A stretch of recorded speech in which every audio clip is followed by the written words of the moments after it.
E aí, pessoal, beleza? Conforme prometido, então, na nossa aula, eu dei algumas dicas aí, analisei a estrutura da prova de história do Enem, a estrutura que a prova do Enem costuma ter, pelo menos em história, e eu prometi corrigir exercícios para demonstrar como na prática isso funciona. Então, eu escolhi algumas questões aqui para a gente poder abordar nesse vídeo. Então, sem mais delongas, sem demorar muito, vamos para a correção.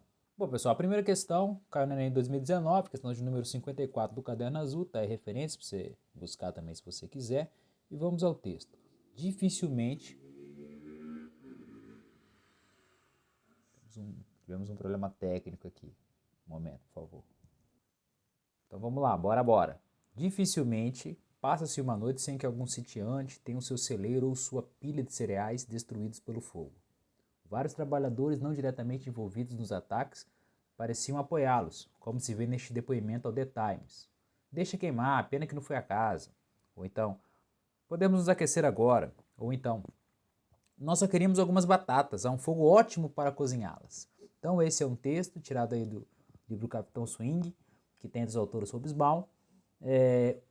O, o texto em si não situa de onde está falando, do que está falando, é um texto que demonstra então que alguns fazendeiros estavam tendo suas propriedades queimadas pelo fogo e mostra aí alguns trabalhadores que mesmo não sendo os responsáveis direto pelo fogo, mas pareciam que estavam gostando daquilo, do tipo, deixa queimar, podia trazer umas batatas aqui pra gente assar no fogo, então meio que aquele termo em inglês, né, o deboche que eles estavam fazendo nesse momento. Vamos ao enunciado para ver o que a banca espera de você em relação a essa questão.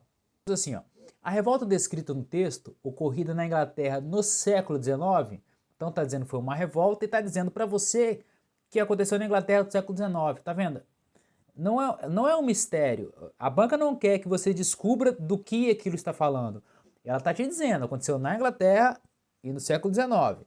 E está dizendo que foi uma reação a um processo socioespacial, porque diz, ó, a revolta descrita no texto, ocorrida na Inglaterra no século XIX, foi uma reação ao seguinte processo socioespacial. Então está dizendo que foi uma revolta que aconteceu na Inglaterra no século XIX e que foi uma reação ao processo. E a banca quer que você indique, quer que você marque, assinale qual processo foi esse. Tá vendo? Não há um mistério, não há uma pegadinha, nada disso. Ele não é um segredo, ele não tenta te esconder onde acontece isso para criar um mistério. Ele está te falando, aconteceu em tal lugar, em tal época, e eu quero saber o que aconteceu. Eu quero saber uma reação a quê que foi aquele processo. Então vamos lá. Essa questão está afiliada ao tema que nós temos trabalhado, que é o cercamento dos campos. Você tinha as áreas comuns, as áreas comunais na Inglaterra, que era para todos levar seus animais para pastar, para colher lenha, para caçar, para pegar frutos, enfim. Uma área, como o nome diz, comum, os bosques. E aí, a partir do século XVIII, essas áreas começam a ser sitiadas. Então, a partir do século XVIII, a lei muda de modo que as pessoas podem se tornar donas de terras comunais, o que é um paradoxo, porque eram terras comuns, eram terras para todos. E agora essas terras passam a ter dono. E aí, diante disso, sem as terras comunais, os camponeses, que era a camada mais pobre do campo, ela fica meio que sem saída e acaba migrando para a cidade. E aí vai estar associado a um outro processo, que é de aumento da população urbana, enfim, da Revolução Industrial na Inglaterra. Mas, então, de qual processo que está falando? Como eu acabei de explicar, é a resposta é a letra B, que é a expropriação, a retirada de terras comunais. Tá vendo? Vamos só ler as outras para a gente esclarecer por que não pode ser as outras. Né? Na letra A, restrição da propriedade privada. Então não há uma restrição da propriedade privada, muito pelo contrário, há um avanço da propriedade privada no campo com o cercamento das terras comunais. Quando sempre que você vê cercamento, embora o texto não fale, aqui também não se usa a palavra cercamento, mas sempre que você ouvir cercamento é esse processo de concentração das terras comunais nas mãos de alguns proprietários. Então, a letra A não pode ser, a letra B a gente já falou que é a resposta correta, a letra C, a imposição da estatização fundiária, ou seja, o Estado tomando as terras para si. É como se o Estado se tornasse dono das terras. Também não é esse processo. Redução da produção monocultora, diz a letra D. Também não tem nada a ver com a monocultura. E letra E, proibição das atividades artesanais, menos ainda, né? A banca já estava cansada eu sei bem o que é isso, está cansada de criar alternativas e cria uma outra meio sem noção. E nessas horas, a pessoa que está acabando o tempo, quer marcar qualquer uma, muitas vezes acaba marcando uma dessa para entregar e acaba errando uma questão que é relativamente tranquila, não é das mais complexas. Então, resposta dessa é a letra B. Reparem, então, a estrutura. Texto, enunciado associado ao texto e alternativas curtas. Tem sido essa tendência também, as alternativas cada vez mais curtas no Enem. Agora, o enunciado é importante porque não é, hoje em dia não é mais, não basta a questão assim, marque a correta, marque a incorreta, não é isso. O processo no texto foi uma reação a quê? O texto revela qual característica de tal processo. É isso, você tem que estar pronto para entender bem o que o enunciado te diz para responder exatamente o que a banca espera de você. Então vamos para a próxima. Bom, essa questão caiu em 2020 na versão digital, questão número 70 do Caderno Azul. Assim, eu até tratei dessa questão durante a aula, mas eu quis trazê-la para cá, e agora falando de Brasil, se a outra falou de história geral, essa fala de Brasil, para demonstrar um aspecto, como que às vezes você tem um texto que é um texto interessante, e sempre essa dinâmica, né, ou o texto ou uma imagem, a banca coloca para você, então esse é um texto que é um texto interessante, mas é um texto que na minha opinião podia ir por outro caminho, mas é uma escolha da banca. A banca escolhe o que vai cobrar a partir de um texto. Ele pensou numa questão e escolheu esse texto para ilustrar a questão que ele pensou. E aí não cabe a gente também, essa questão tinha que ser assim, essa questão tinha que ser assado. Cabe a gente, mesmo discordando às vezes da escolha da banca, cabe a gente entender o que pede e responder a partir do que foi solicitado no enunciado. Vamos ao texto. Mesmo com a instalação da quarta emissora no Rio de Janeiro, a Rádio Educadora, em janeiro de 1927, a música popular ainda não desfrutava desse meio de comunicação para se tornar mais conhecida.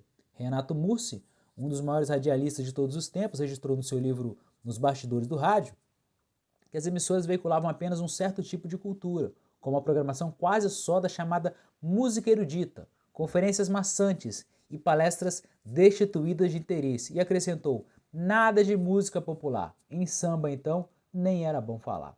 Então, o que está dizendo aí? Do rádio, na República Velha, e dizendo que o rádio era usado para palestras, para passar uma música que quisesse criar uma ideia, uma imagem de um Brasil civilizado, de um Brasil erudito. O rádio representa, nesse contexto, aquilo que eu já falei algumas vezes quando eu falei de Primeira República, República Velha. O Brasil dessa Primeira República, o Brasil quer se mostrar civilizado, o Brasil quer se mostrar uma nação moderna, uma nação avançada, que não é mais imperial, que agora é republicana, uma nação que não é mais escravista, que é uma nação livre.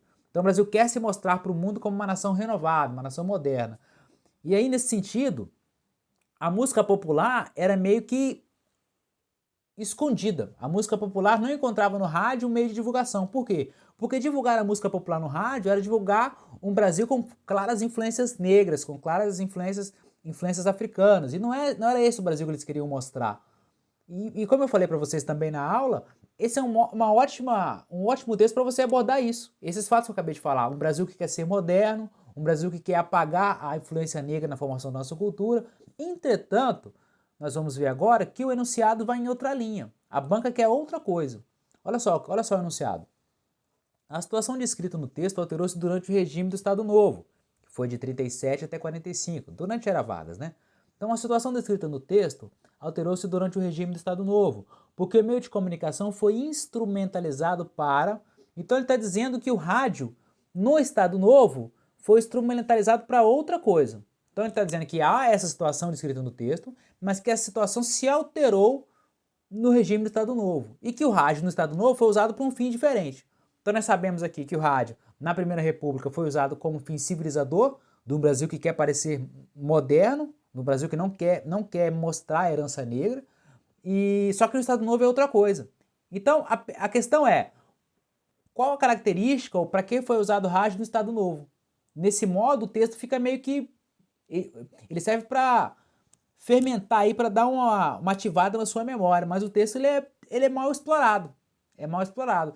Então ele poderia usar outro texto para essa questão, ou poderia usar aquele mesmo texto e abordar outras, fazer outra chamada, fazer outro comando, outro enunciado. Mas vamos lá fazer o que se pede. Então, o Estado Novo ele usou o rádio para exportar, para mostrar para fora as nossas manifestações folclóricas? Não, não foi isso. Na letra B, ampliar o alcance da propaganda política e ideológica? É isso, a resposta é a letra B. O Estado Novo houve essa tentativa de mostrar o Brasil como um país em crescimento, para enaltecer a figura de Vargas como um grande homem, como pai dos pobres, como um grande gestor, como uma figura carismática mesmo, né? Então a resposta é a letra B. Na letra C, substituir as comemorações cívicas espontâneas? Não. Letra D, atender às demandas das elites oligárquicas? Não. A elite oligárquica continua muito forte, é até hoje no Brasil. Há uma bancada forte para defender essas oligarquias agrárias ainda hoje, mas não é disso que, não é essa a marca principal. Porque às vezes você pode até falar assim, mas a elite oligárquica, se a elite oligárquica permanece sempre ligada ao poder, então dá para dizer que o rádio também atende os interesses dessas elites. Mas aí que tá, cara. Você tem que tirar do texto, baseado nessa relação texto-enunciado, você tem que tentar imaginar o que a banca espera e tentar imaginar o que grita. E o que grita no Estado Novo, que é uma ditadura de Vargas, o que chama a atenção no Estado Novo é esse movimento de centralização do Estado. É uma ditadura. Então o poder se centraliza no entorno do líder, que é Vargas, e mais do que isso, há toda uma série de ferramentas colocadas em prática para cercear a liberdade, como ditadura. E aí o rádio, é claro que ele vai se valer, ele vai se valer para fortalecer esse regime. É claro que o rádio vai ser utilizado para fortalecer esse desejo de manutenção do poder de Vargas. Tanto que a Voz do Brasil ela foi criada durante o período Vargas, porque a ideia era justamente de ter um momento do rádio para divulgar as ações do governo. E a letra E diz que no Estado Novo o rádio foi utilizado para favorecer o espaço de mobilização social. É justamente o contrário. Então a mobilização social ela é controlada, ela é cerceada durante esse período da era Vargas. Os próprios sindicatos que ganham muita força, nós já tratamos disso em outra ocasião, os próprios sindicatos ganham força, mas são tutelados, são controlados pelo Estado, mesmo com interesses antagônicos. Já expliquei também que interesses do Estado, interesses do governo não combinam com o interesse dos trabalhadores. Mesmo assim, por estratégia para conter esses movimentos, Vargas acaba trazendo os sindicatos para baixo das suas asas para ter esse controle. Então, resposta dessa é a letra B. O rádio é utilizado como propaganda ideológica para fortalecer a política, para fortalecer a figura de Vargas e do seu governo. Letra B, resposta dessa. Essa aí, pessoal, caiu na versão digital do Enem 2020, a questão número 88 do Caderno Azul. É um texto um pouco maior e vai também tratar de um período anterior à era Vargas que nós acabamos de corrigir. Diz lá, ó, no aluir das paredes, no ruir das pedras, no esfacelar do barro, havia um longo gemido. Era o gemido soturno e lamentoso do passado, do atraso, do opróbrio. A cidade colonial, imunda, retrógrada, emperrada nas velhas tradições, estava soluçando, no soluçar daqueles apodrecidos materiais que desabavam. Mas o hino claro das picaretas abafava esse projeto impotente. Com que alegria cantavam elas, as picaretas regeneradoras. E como as almas dos que ali estavam compreendiam o que elas diziam, no clamor incessante e rítmico, celebrando a vitória da higiene, do bom gosto, da arte. Esse é um livro, esse é um texto meio que num tom meio poético assim, né? Então, é um movimento de demolição em que está se demolindo prédios de cidades, casas, construções e se erguendo novos, de modo a deixar para trás uma herança imperial e fazer valer ali fazer iniciar uma nova fase do Brasil, uma fase moderna, uma fase de um país avançado, de um país novo. O enunciado diz assim, ó, de acordo com o texto, a picareta regeneradora no alvorecer do século XX significava... Então, mesmo que você não saiba do que está falando, há uma espécie de localização temporal para você, porque ele fala alvorecer do século XX, então eu sei que é 1900 e pouquinho. O texto fala em a cidade colonial, imunda, retrógrada, atrasada, e está dizendo que esse barulho de paredes demolindo era um barulho que de certa forma que gerava um incômodo, mas era um incômodo saudável, vamos dizer assim, porque desse barulho de demolição surgiria uma nova ordem, surgiria um novo país, um país civilizado, um país em construção durante a República. Vamos partir lá para o enunciado e para as alternativas. De acordo com o texto, a picareta regeneradora do alvorecer do século XX significava o quê, pessoal? Vamos lá. A erradicação dos símbolos monárquicos, vamos deixar isso para trás. Vamos deixar essa por enquanto. Letra B. Restauração de edificações seculares. A letra B está dizendo o seguinte, que eles estão restaurando, estão reconstruindo construções históricas. Será que o texto fala disso? O texto fala de reconstrução histórica ou o texto fala de abandonar o passado e construir o novo? Então você risca a letra B. Na letra C, a interrupção, o fim da especulação imobiliária. Muito pelo contrário, no começo do século XX a especulação imobiliária estava começando no Brasil com tudo, né? Corta também a letra C. Letra D, que lindo, né? Reconstrução de moradias populares. Cara, se tem uma coisa que não tem preocupação na República Velha nesse primeiro período é em construir moradias populares. Moradia popular, os negros, descendentes de escravos, ex-escravos, têm que se virar para fazer, inclusive surgem os bolsões de pobreza, surgem as favelas nesse contexto de República Velha, porque essas camadas populares são expulsas das cidades. Há uma preocupação de reordenamento das cidades, construção de ruas largas, rede de esgoto, energia elétrica, água encanada nas casas, mas tudo isso para as elites, tudo isso para um grupo muito pequeno. Então você elimina também a D. Na letra E, nós ficamos entre A e E. Na letra E fala em reestruturação do espaço urbano. É isso. É a menor alternativa e é a mais simples. Por que está falando em destruir construções antigas e você renovar cidades? Isso não é a reestruturação do espaço urbano? Não há dúvidas de que é uma reestruturação do espaço urbano. Você pode talvez pensar que poderia ser por que não, professor? A erradicação dos símbolos monárquicos. Porque começo do século XX, está começando a República, a monarquia acabou há pouco tempo, por que não uma erradicação do símbolo monárquico? Erradicação dos símbolos monárquicos. Se não tivesse a letra E, até poderia ser. Mas, assim, o texto não está falando em eliminar. Na verdade, a sociedade queria eliminar a herança monárquica, queria abandonar o passado, mas o texto não está falando em você erradicar esses símbolos monárquicos, em destruir a herança de Dom Pedro, em apagar uma memória da família de Bragança. O texto não está falando disso. Então havia uma intenção de erradicação dos símbolos monárquicos, mas o texto não fala disso. É por isso que eu estou falando, o texto é fundamental no Enem. Então às vezes as pessoas estão com pressa, pulam o texto, vão direto para a questão. O texto é fundamental. E o texto está falando sobre restauração do espaço urbano. Essa, num outro contexto, num outro tipo de chamada, a A poderia até estar certa. Mas aí nós entramos numa outra questão, num outro ponto. Isso acontece muito no Enem. Às vezes há duas alternativas corretas, mas não basta a frase estar correta, a afirmação estar correta. Ela tem que estar correta para o que pede a questão. Ela tem que estar correta para o que pede o enunciado. E o enunciado ele está batendo com a letra E. Resposta dessa é a letra E. Muito fácil, né? Tenho certeza que você acertaria se estivesse lá. Basicamente é isso. Até a próxima. Tchau, tchau, pessoal.